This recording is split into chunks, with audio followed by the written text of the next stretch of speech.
Miss Jiang, ang cancer mo sa tiyan ay umabot na sa huling yugto. Ang natitirang oras mo ay hindi na marami.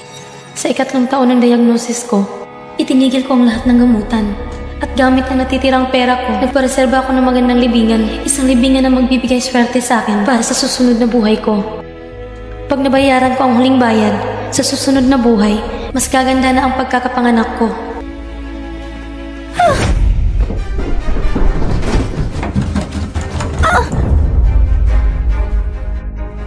Halos mamatay ka na sa sakit. Sinamantala mo pang wala ang pamilya. Naglakas loob ka pang magnakaw ng pera? Hindi, Sinan. Pera ko lahat yan. Pera ko lahat yan. Pera mo? Sa bahay na to, kailan ka pa nagkaroon ng pera? Akin lahat yan. Nagagamitan ako sa perang to. Hindi mo pwedeng kunin. Ibigay mo! Ibigay mo sa akin!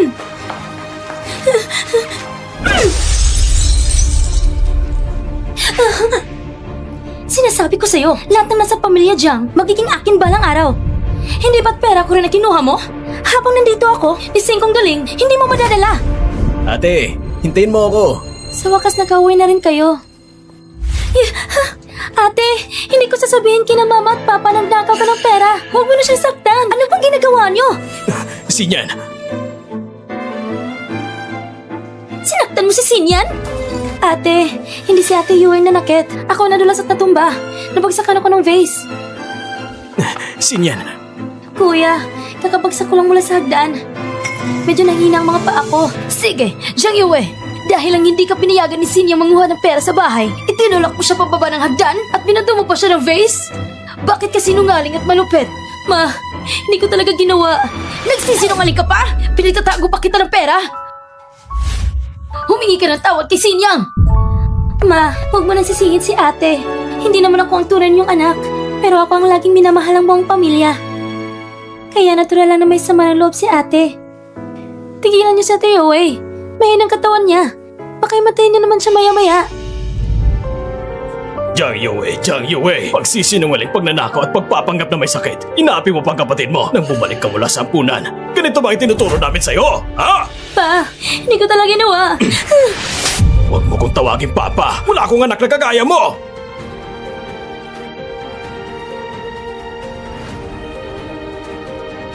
Sabi ko na. Pera ko yun. At sasiyan niya nga bumato sa akin. Gusto ko lang gamitin yung pera para magpareserba ng libingan. Bakit ayaw niyong maniwala sa akin? Tama na! Ilang taon mo nang ginagawa ang style na yan? Dati, nagpapakaawa ka na may sakit ka. Ngayon naman, libingan ang dahilan? Mamamatay ka na ba kaya nag-aanda ka ng libingan? Oo. Malapit na akong mamatay. May cancer ako. Hindi na magagamot. Ganyan ang puro kasinungalingan. Ang taong puno ng masamang intensyon ay balang araw sisira sa buong pamilya. Hanggang ngayon, hindi ka pa nagsisisi? Kung alam ko lang na magiging ganito ka, noon pa, hindi ka na sana namin kinuha mula sa ampunan. Lumayas ka! Ako, sa Xianxiang yun, wala akong anak na tulad mo! Lumayas ka sa pamilya Jiang. Malis ka!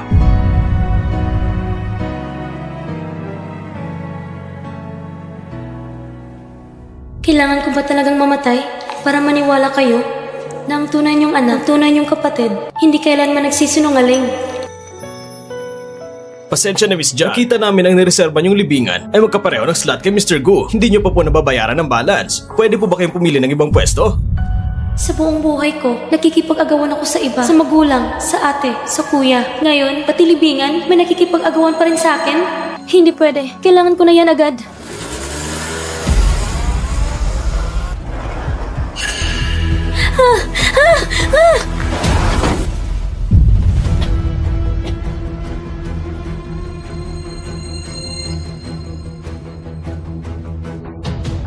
Kapatid? Sinong kapatid mo? Karapat-dapat ka ba? Hindi ba mas mabuti sana noon kung nanatili ka na lang sa ampunan? Bakit kailangan mo bumalik? Hindi. Hindi ko gusto makipag-agawan. Pag-awalan mo ko, mamamatay na rin naman ako. Alam ko, cancer sa tiyan, hindi ba? Kamusta, Jiang Yue? Yung pinalit kong bitamina, masarap ba? Ikaw, Jiang Yue, bawat segundo na nabubuhay ka, pinapaalala mo sa akin na hindi ako ang tunay na anak ng pamilya Jiang. Kung mamamatay ka lang, ang pagmamahal ng lahat ay mapupunta lang sa akin.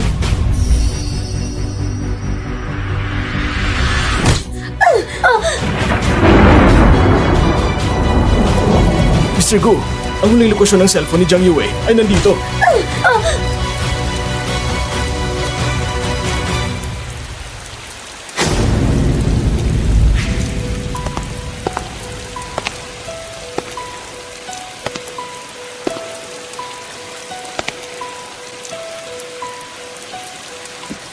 Jiang Yue!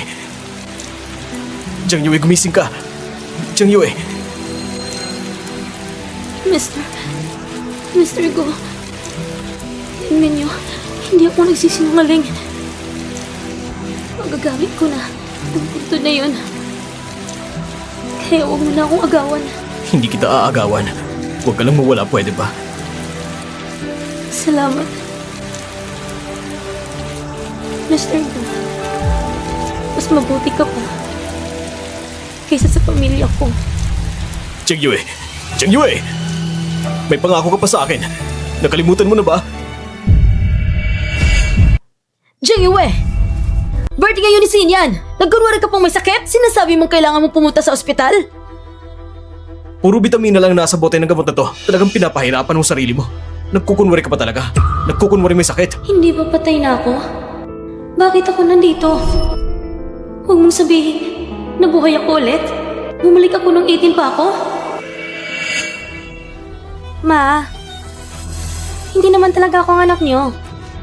Ayaw ng ate na ipagdiwang niyo ang birthday ko. Naiintindihan ko naman. Dito na lang sa bahay. Sasamahan na lang natin si ate. Jiang Yue, tingnan mo kung gaano kaunawain ang kapatid mo. Bilisan mong humingi ng tawad sa kanya. Kung hindi, huwag mo akong sisihin kung gagamit ako ng disiplina ng pamilya.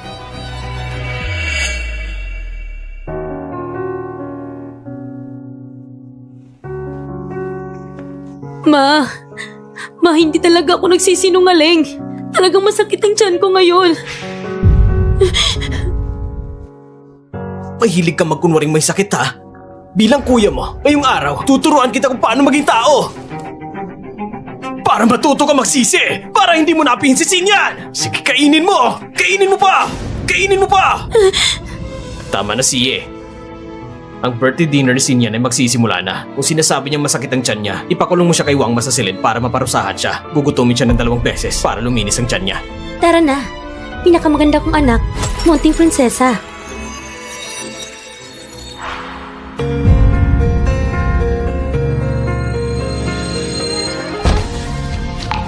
Ma, kuya, bakit hindi niyo ako kayang paniwalaan? Noong nakarang buhay ko, dahil lagi nila akong ikinukulong, 3 araw na walang pagkain, lumala ang sakit sa tiyan ko, nauwi pa sa kanser. Ang bawat isa sa pamilyang Jiang ay naging may sala sa pagkamatay ko. Karapat-dapat ba ako kay Jiang Xinyan? Aba, Jiang Yue, tingnan natin kung paano kita tuturuan ngayon! Kuya! Tuturuan mo ako? Karapat-dapat ka ba? Ate! Paano mo nagawasaktan si kuya? Ah! Ma! Kuya! Tulungan niyo ako! Jiang Yue! Nasilaan ka na ba? Kapatid mo yan! Hindi ko siya kapatid. Jiang Yue, pamilya tayo! Pamilya? Mula noong dinala niyo ako sa bahay ng Jiang, kahit anong sabihin o gawin ko, palaging mali. Mas mabuti pang isang ampon kaysa sa akin. Kung ganun, para saan ko pa kailangan ganitong pamilya? Umatas kayong lahat! Sige. Aatas kami ngayon. Huwag mo lang saktan si Xinyan. Hindi ba't ang hilig mo ay palitan ng gamot ko ng bitamina? Sige, kainin mo! Gamitin mo ang bibig na yan para magsumong sa mabait mong kuya at ate! Oh. Ate, wala namang problema kung inaapi mo ako. Pero mag-sorry ka na lang. Kung hindi, kakabalik mo lang, mapapalayas ka na naman. Jiang Yue! Ang mga bagay ko, hindi ka may karapatang magkomento. Jiang Yue! Simula ngayon, pinuputol ko na ang relasyon ko sa pamilyang Jiang. Wala na tayong anumang koneksyon.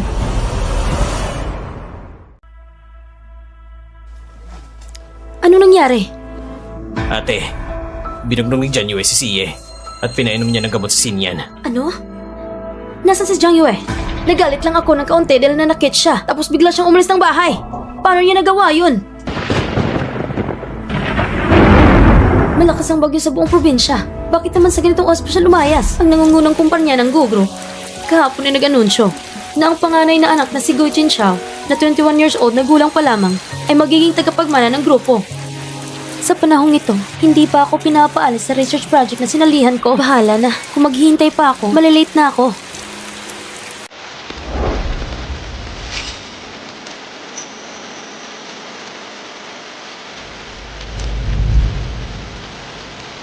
Ang ito. Jiang Yue, gumising ka. Siya yun. Gamitin mong payong na to.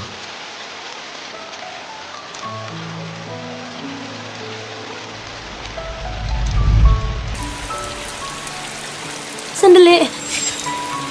Paano ko ibabalik sa iyong payong? May business card ka ba? Ako. Hindi na kailangan. Payong lang naman yan.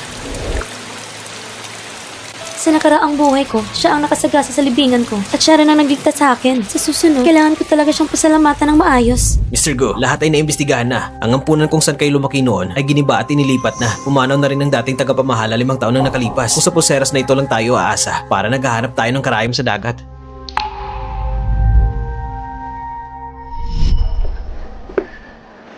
Sabi ni the director, nahanap na raw ako ni na mama at papa. Jiang Yue, hindi nila ko pinayagang dalhin ka. Ito ang lahat na naipon kong candy. At ito rin. Kunin mo. Babalikan kita balang araw. Huwag mo akong kalimutan, ha? Okay, huwag kang mag-alala. Hindi kita makakalimutan. Kasalanan ko. Hindi ko siya nahanap agad. Sige na.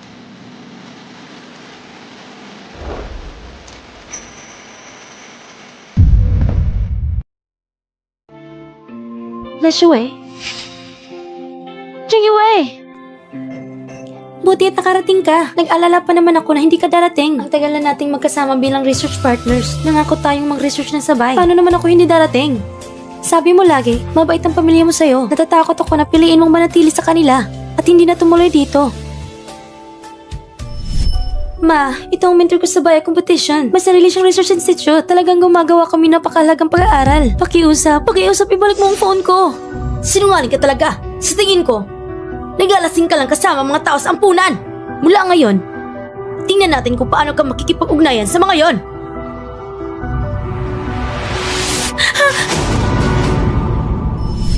Hindi na ako sasama. Magdoon tayo sa pag-aaral. Ipaglaban natin ang ating kinabukasan. Gawin nating tahanan ng research lab. Dito na rin tayo kumain at matulog. Parang tahanan lang. Para sa scholarship, para sa patent, para sa ating kinabukasan. Walang atrasan. Laban lang hanggang dulo. Ngayon, hindi ko na ipagpapalit ang aking buhay para lang sa sinasabing magulang at kamag-anak. Ate Wang, maaari mo bang tawagan si Jiang Yue? Miss, isa lang akong katulong. Paano ko malalaman ang kontak ni Jiang Yue?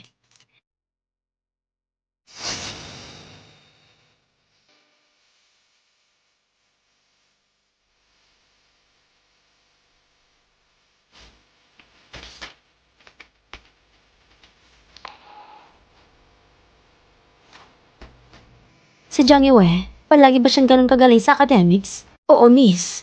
Hindi ko pa nakita si Jiang Yue na ganito kasipag mag-aral. Ito, lahat ng ito ay kanyang mga sertipiko.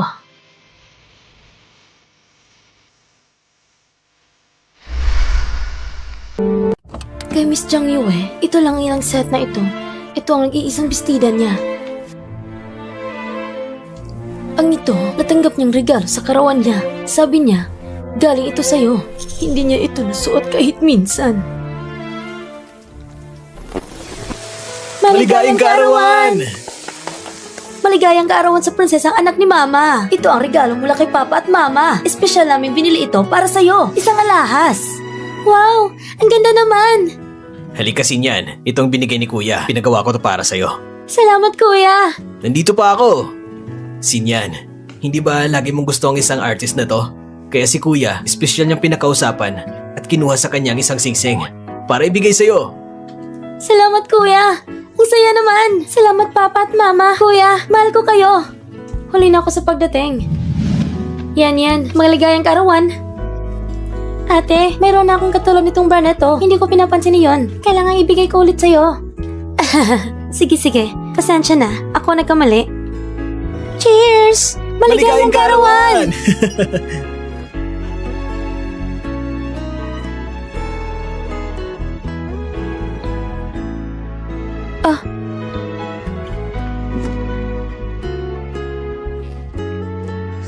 Para ba sa akin to? Salamat, ate. Ito ang unang regalo na tanggap ko. Salamat sa'yo. Itabi mo na lang.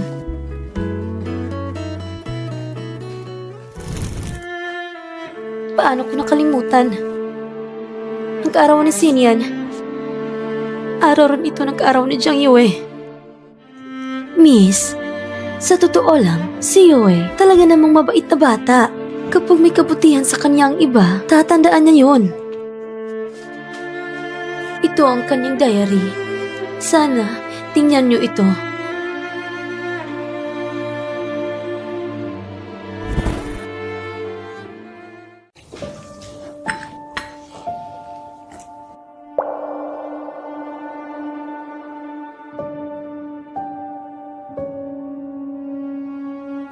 Ngayon ang unang araw ko na nakita ko sina Papa at Mama. Sabi ni Direktor, meron na rin akong pamilya. Sobrang saya ko. Ngayon ay may pamilya na ako. Nakita ko na rin ang ate ko. Ang ganda-ganda niya. Maganda at marangal. Narinig ko na siya rin ang executive director ng aming kumpanya. Ang galing ng ate ko, parang tunay na modelo ng mga kababaihan sa bagong panahon. Ang bawat isa sa bahay ay kahanga-hanga rin. Ang ate ko ay executive director. Ang kuya ko naman ay namamahala ng ospital. Kahit si Xinyan, ang kapatid ko ng babae, ay nakakuha ng maraming tropeyo sa piano at sayaw. Kaya kailangan ko ring magsikap at huwag maging pabigat. Malapit ng karawan ni ate. Wala akong pera para bumili ng regalo sa kanya. Narinig ko na ngayon, ang medalya sa pambansang palisan sa biology ay purong ginto. Kapag nakuha ko na ito, ipapalit ko sa matrikula at gagawin kong pulseras para sa kanya. Pulseras? Pulseras? Ate, maligayang karawan. Ito ang regalo ko. Ano ito? Ginto pulseras. Sakto lang ang sukat sa'yo. Ang pangit. Branded lang ang sinusuot ko. Huwag mo ipadalang ganitong bagay. Kakainis.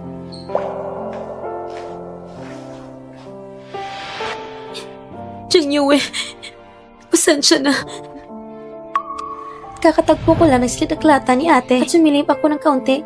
Puno ang pader ng mga sertipiko niya.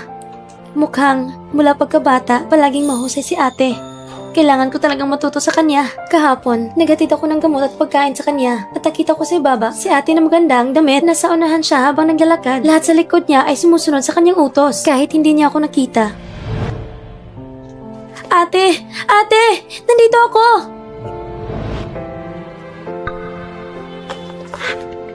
Miss Jiang, dumating ng kapatid mo. May mahalagang kliyente ang kumpanya ngayon. Bakit nandito pa siya? Bilisan mo, palayasin mo siya. Opo. Ate! Kayong dalawa, dali niyo siya palabas. Ano? Bitawan niyo ako! Masaya na ako, nakakakita ng ganito karami. Bilang kapatid ni ate, talagang nakakapagpatas ng pride. Jiang Yue, patawad. Kailangan kitang hanapin. Yue, mga halos 200 na nating sinubukan. Nagtagumpay na tayo! Nagtagumpay na tayo! Oo nga! Talagang nagtagumpay tayo! Dali! Sabihin natin kay Professor! Jiang Yue, talaga namang hindi kayo nabigo. Ipinagmamalaki ko kayo. Salamat po sa kabay, Professor, at sa pagbigay ng laboratorio. Ang patent sa proyektong ito, naka-apply na ba kayo? Ang pinakabagong taga-pondo ng ating lab ay ang pamilyang Gu. Binibigyan nila tayo ng malaking pondo at bukod pa rito, kailangan din ng kanilang kumpanya ang teknolohiyang ito. Kaya nais kong ibigay agad sa inyo ang karapatan sa paggamit ng teknolohiyang ito. Pamilyang Gu? Yung kilalang kumpanya ng Gu Jinxiao? Oo, ang Gu Technology. Ang presidente nila si Gu Jinxiao. Ayos rin sa mga estudyante ko. Hindi ako nagkamali, di ba, Yue? Ang research natin, makakuha pa ng unang kumpanya sa siyensya, ang Gu Group Research Fund. Si Gu Jinxiao? Pasensya na Miss Jiang, nakita dito na may booking ka ng puntod na nag-overlap sa booking ni Mr. Gu. Hindi mo rin nabayaran ang natitirang balance. Pwede bang ilipat na lang ang puntod?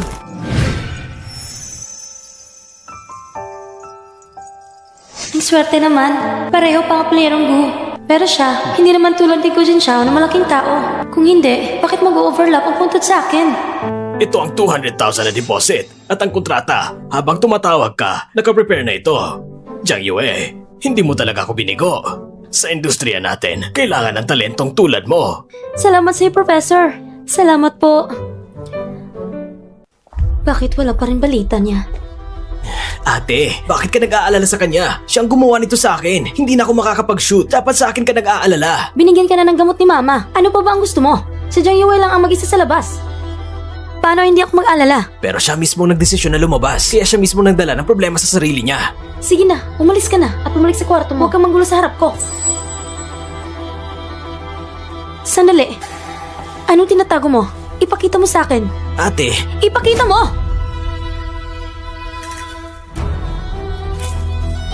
Ang pulseras na to, hindi ba dati mo sinabi ninakaw niya kay Mama? Jiang Xie, sadyang pinaratangan mo ang kapatid mo! ate, binibiro ko lang naman siya. Sino bang nakakaalam na hindi niya pala matiis ang isang biro? Biro, alam mo ba dahil dito pinakulong siya ng Mama na 3 araw? 3 araw lang naman yun. Hindi ba madalas naman siya nagkukulong? Hindi naman problema ang 3 araw na yun. Ikaw, Miss Jiang, nahanap ko na ang lokasyon ni Jiang Xiwei. Yue, matagal ka nang hindi umuwi. Alam mo ba kung gano'n kami nag-alala sa'yo? Halika. Ate, tingnan mong basurahan sa likod niya. Lahat ay puno ng bagong itinapon na basura. Ang dumi-dumi pa ng damit niya. Yue, huwag mo siyang pakinggan. Makinig ka sa akin. Sumama ka na lang sa akin. Hindi mo ba narinig ang mabuting kapatid mo? Marumi ako. Kung matalino ka, lumayo ka sa akin. Jiang Yue, uuwi tayo at pag-uusapan natin to. Naniniwala ako sa'yo. Hindi mo sinasadya na magpanggap na may sakit. Uwi na tayo. Nagpapanggap? Nagpapanggap ako na may sakit? Ate, talagang may sakit ako. Nalin lang kayo ng isang ampo ng babae. Kayo ang may problema sa pamilya niyo. Jiang Yue, ano bang pinagsasabi mo? Parang hindi ka na natuto sa pagkakamali mo. Jiang Yue, huwag ka na magalit. Sumama ka na sa akin. Tara na. Sabi ko, hindi yun ang tahanan ko. Hindi ako uuwi. Jiang Yue! Ano nangyari sa'yo? Yue? Jiang Yue, ayos ka lang ba? Sinong kapamilya ng pasyente? Ako. Ako ang kanyang ate. Ang tunay na ate niya. Ikaw ang ate niya? May malubhang sakit sa tiyan ng pasyente at matagal nang kulang sa nutrisyon. Kung titignan ka, hindi ka naman kulang sa pera. Pero paano mo nagawang magutom ang kapatid mo ng ganito? Sige na. Pumirma ka na. Pagbalik nyo, alagaan mo ng maayos ang kapatid mo. Ang gamot sa tiyan niya, ipagpatuloy mo siya sa pag-inom. Baka lumala at maging cancer pa sa tiyan niya. Opo, Dok. Talaga bang may sakit ang tiyan niya? Hindi ito pagpapanggap. Ilang araw lang naman siya nakukulong at nagutom ng ilang araw. Nagdudulot na agad ang sakit sa tiyan. Dok, hindi mo ba siya tinutulungan para linlangin kami? Siye. Bilang doktor, bakit ko naman kayo lolokohin? Makikita mo naman na ang sakit sa tiyan niya ay dahil sa matagal na gutom. Talaga namang hindi pa ako nakakita ng ganitong pamilya kagaya ninyo. Pinakulong ninyo sa bahay at hindi ninyo binigyan ng pagkain? At ano na ngayon? Sabi ng mama ko, si Jiang Yue galing sa ampunan, puno ng masamang ugali. Kung hindi siya aayusin, paano siya magbabago? Kayong lahat, karapat dapat ba kayo maging pamilya ni Jiang Yue? Ikaw talaga. Sige! Tumahimik ka!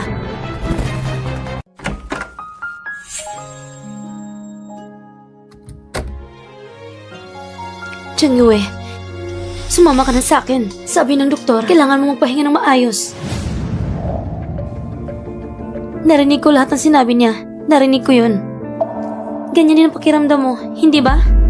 Hindi. Kasi ako ay lumaki sa ampunan. Kaya kailangan ko na maging walang silbi. Kaya punong-puno ako ng mas mga ugali. Tama man umali ang ginawa ko. Karapat-dapat ba akong ikulong? Karapat-dapat ba akong akusahan? Jiang Yue, hindi ganyan. Ang kuya mo, hindi siya marunong magsalita. Iyan ang ibig niya sabihin.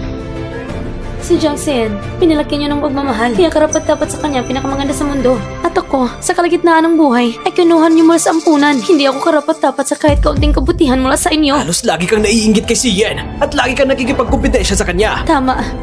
Hindi ko siya matanggap. Jiang Xuan, sabi mo, gusto mo akong pauwiin. Sige. Pumili ka. Si Jiang Xian o ako. Isa lang ang pwede mong piliin. Pumili ka.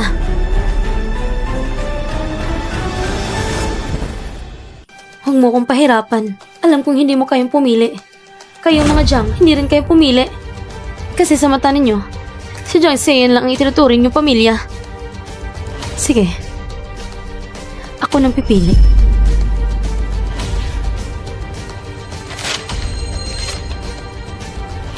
Pipiliin ko ang sarili ko.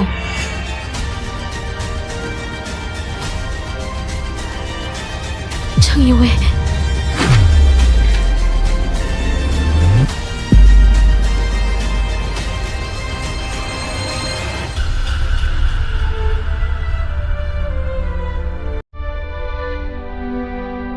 Ate, tignan mo. Sobra-sobrang ibinigay sa kanya. Parang walang utang na loob sa atin.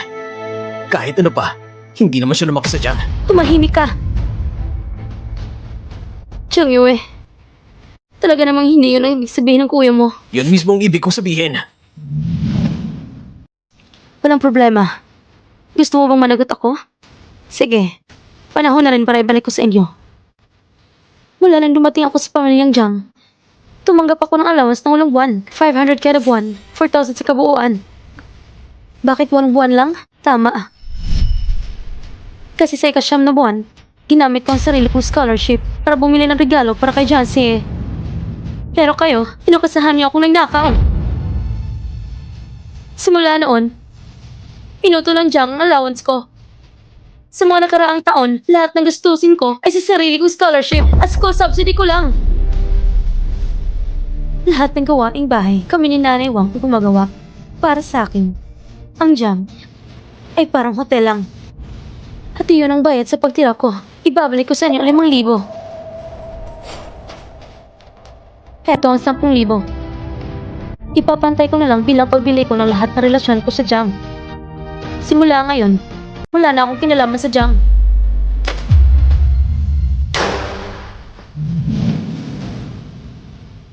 Chang Yue! Sa mundong ito, wala talagang biglang pag-alis. Laging dahil sa labis na pagkadismaya. Hindi nila alam kailanman kung gaano kasakit sa isang batang ulila na nag-aasam sa pagmamahal ng pamilya.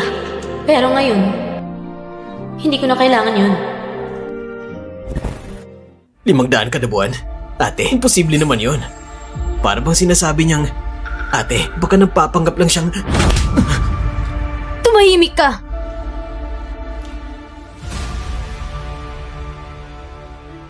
Mabilis na pala dumating ang bonus natin. 300,000. Sobrang laki nito. Hindi ko akalain na balang araw makakakita ko ng cheque na may 300,000. Ito ay simula pa lang. Para itong appetizer. Yue, ang kalmado mo naman. 300,000 ito. Nilagdaan ng Professor Anggo Corporation para sa pangmatagalang kolaborasyon. Kung gusto natin, mas marami pang 300,000 cheque na narating. Ang senior natin, 21 years old pa lang, naging presidente na. Gusto kong makita kung anong klaseng henyo siya. Sa hinaharap, marami pang pagkakataon. Pero ngayon, kumain muna tayo. Sige.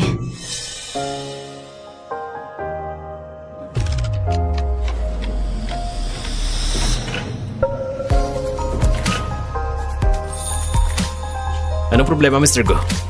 Wala naman. Pasensya na po, Guro. Nahuli po ako. Xiaogo, hindi ba sinabi ko kanina sa'yo kung hindi ka naaabot sa oras, hindi mo na kailangan pang pumunta. Ngayon lang, kakaalis lang ng bata. Wala namang problema. Simula nung nagtapos ako, matagal na rin mula nung huli kita nakita. Isipin mo na lang na para lang makita ka. Sige, halika. Umupo tayo at mag-usap. Guro, sinong may-ari ng bag na ito? Ito yung bag ng bata na nais kong i-rekomenda sa'yo. Ang batang ito, iniwan na lang ang bag dito. Ano bang pangalan niya? Siya si Jiang Yue.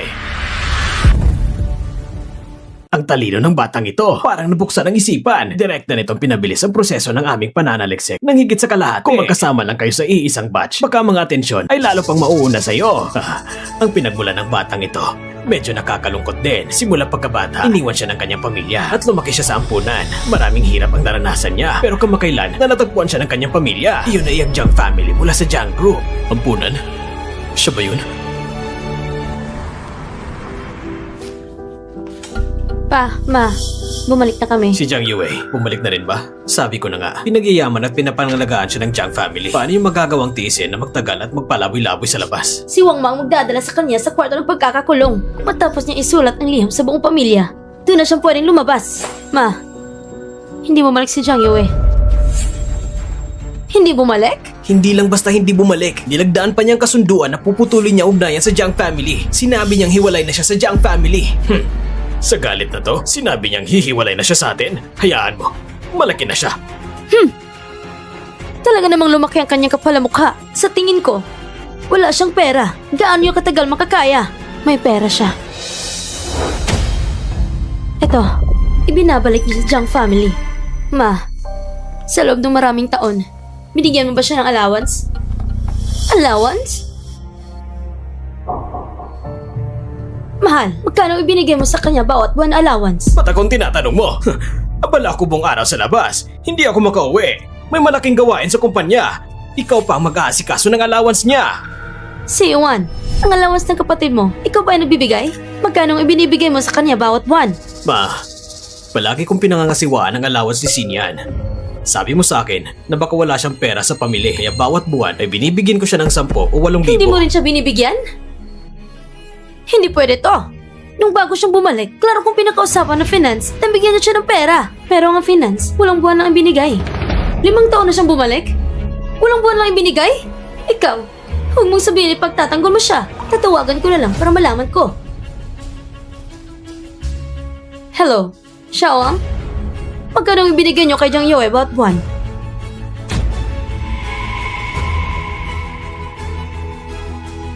Ito'y totoo pala? Bawat 1,500 lang? Walang buwan lang siyang binigyan. 500? Ganun lang ang halaga? Hindi, paano nangyayari yun? Walang buwan lang siyang binigyan. Eh hindi ba dahil sa sariling ugali niya, kailangan niya magnakaw ng pera sa bahay? Iniisip kong turuan siya ng leksyon. Kaya pinahinto ng finance ang kanyang allowance. Sino nagkakalam pagkatapos? Nakalimutan na lang nila.